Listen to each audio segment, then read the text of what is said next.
That's actually a very important question. I think it's a question that I ask myself every day. I don't think it's something that I have that I have a particular definition for, because I think we grow and we change every day as people. But within that exploration, I took about the last year and a half away. I took a step back from a lot of my projects and so forth, and I asked myself that very question. And there's a word in Japanese called ikigai, and I try to share that word with a lot of people because the ikigai represents essentially life purpose. And I would sit, and a lot of my meditation is in walking or in writing and so forth. And I came to the conclusion that I was raised in a very international neighborhood.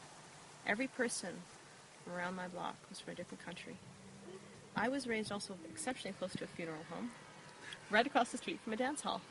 So I had an exceptionally colorful, vibrant upbringing in Vancouver. And that's translated into my music, obviously. It's translated into all my relationships. And so looking at that, where my blueprinting was, I realized that, number one, part of my purpose has to do with the world. Everything that I do, like my project, theworldiswatching.net, we raise funds for international emergency relief. And I realized that my association with somebody on the other side of the world, my purpose has to do with connection.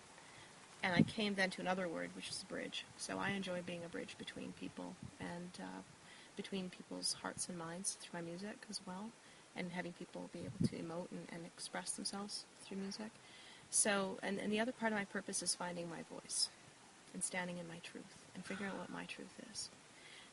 That's interesting because I'm a vocalist, and you would think, well, you found your voice. No, it's a constant process. It's something I keep doing every day. So some days I am, very like in people's faces, and other days I'm actually very, today I'm very calm, and I actually prefer to just to be quiet. So finding my true voice in the moment, and that's kind of what my personal purpose is. So it depends. When you ask me the question, what's your life purpose?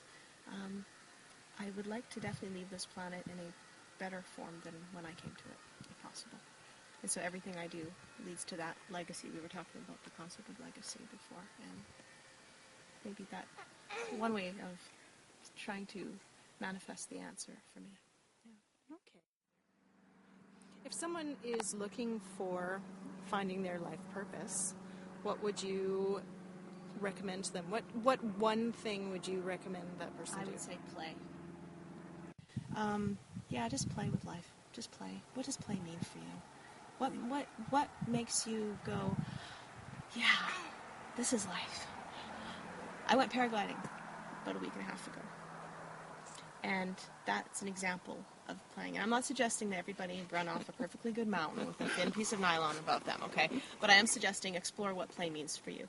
Play can simply mean sitting in a garden and looking at the bugs walking on the... It could mean going to Beacon Hill Park in Victoria and feeding the ducks. And challenging those thoughts where our limiting thoughts that we learned growing up. All of us have some limiting thoughts, I think, to some degree. And challenging some of those. Saying, I can't do that. Really? Are you sure you can't do that? Why can't you do that? Really? I was told I wouldn't be able to walk. Really? Are you sure about that? Because, I'm going to play with that concept. Maybe I can. Even if I can just walk a little bit.